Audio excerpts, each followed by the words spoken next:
రంగారెడ్డి జిల్లా Hyder షాకోట్లో dead body కలకలం రేపింది. ఓ కారులో డెడ్ బాడీని స్థానికులు గుర్తించి 100కు డయల్ చేసి పోలీసులకు సమాచారం అందించారు.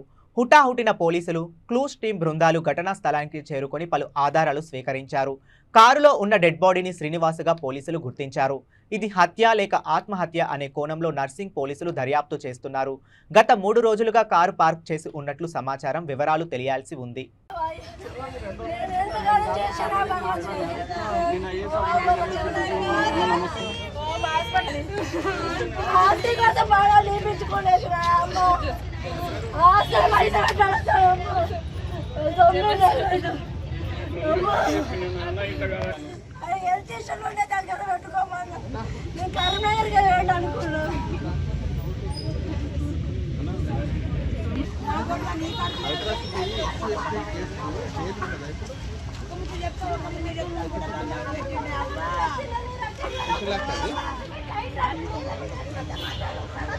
వెంకటేష్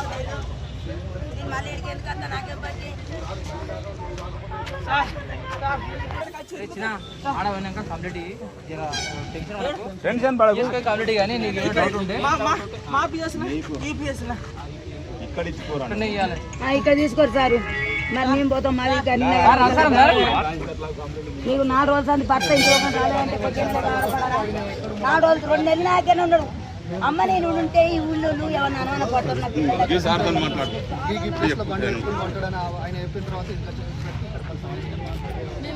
ఇంకేనా వచ్చినావు సార్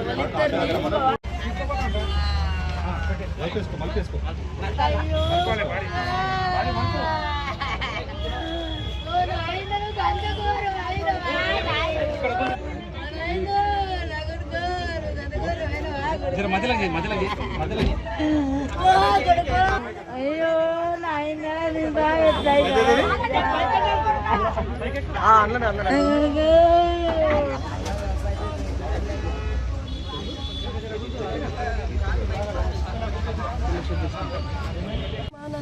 వాడిని పట్టుకొని ఏడ్చిండు చాలాసేపు. మళ్ళీ వెళ్ళిండు.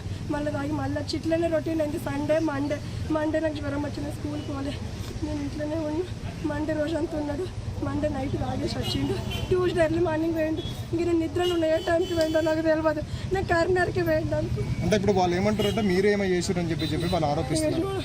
నేనైతే చెప్పింది నేనైతే ఏం తెలియదు. ఇదే జరిగింది సార్. నాకు ఆయన ఆస్తి కోసం నేను ఉన్నప్పుడు ఎందులో పిల్లలన్నా వినాలి. నేను ఉన్నప్పుడు వాళ్ళకి ఇవ్వాలన్నది ఒకటి థాట్ పెట్టుకున్నాను. వాళ్ళ ఆస్తి విధంగా అక్కడ కూడా వేయండి. ఆయన కూడా చెప్పింది అన్న నాకు వాళ్ళ ఆస్తి అంటున్నారు. గత 3 రోజుల నుంచి ఆయన కనిపించకపోతే మీరు పోలీస్ కంప్లైంట్ వాళ్ళు అడిగి కంప్లైంట్కి కరీంనగర్కి ఏంటన్న తాడుతూనే ఉన్నా కానీ ఇట్లా అవుతుంది అనుకోని నాకు తాట రాలేదు. 2-3 సార్లు వచ్చిండు కదా అట్లనే అనుకుని నేను ఏమనుకోలేదు. వాళ్ళ మేన బావ కూడా ఫోన్ చేశాడు. మీ పాప అమ్మ మీ తమ్ముడా?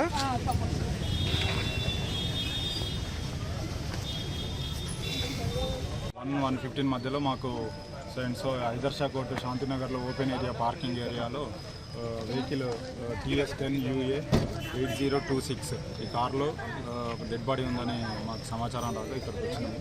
వస్తే అక్కడ Gandla Srinivas son of Devayya, age 40 years, cab driver, own cab నడిపించుకుంటాడు కదా. ఒక 3-4 days నుంచి ఇంటికి రావట్లేదు. ఈ వైఫ్ అండ్ హస్బెండ్ మధ్యలో డిస్ప్యూట్ ఉందని చెప్పేసి చెప్తే తెలిసింది ప్రైమరీగా. దాంట్లో ఇది ఓపెన్ ఏరియా పార్కింగ్ కాబట్టి బస్సులు, స్కూల్ బస్సులు అన్ని ఇక్కడ పెట్టుకుంటారు. ఆయన కూడా నైట్ వచ్చి ఇక్కడ బహుశా కార్ పెట్టుకొని పడుకున్నట్టున్నాడు. At the time of sleeping ఆయన విండోస్ అన్ని క్లోజ్ చేసుకోవడం వల్ల బహుశా సఫోకేషన్ అయ్యి ఆక్సిజన్ సప్లై అవ్వక సరిపోక చనిపోయి ఉండొచ్చు. ఇక్కడైతే ఇంక్రిమేటివ్ మెటీరియల్ కానీ ఏదైనా సస్పీషియస్ కానీ ఇంజరీస్ కానీ ఏమీ కనిపించట్లేదు. ఇక్కడ పక్కకున్న మెకానిక్ షాప్ ఆయన వచ్చి విండో బంధువుల సమక్షంలో కారు గ్లాస్ బ్రేక్ చేసి డోర్ తీయడం జరిగింది. చూసింది అప్పటికి చనిపోయినారు. ప్రాపర్గా ఇన్వెస్టిగేషన్ చేసి రీజన్స్ ఏంటి అని చూసింది. As per procedure investigation. Okay right.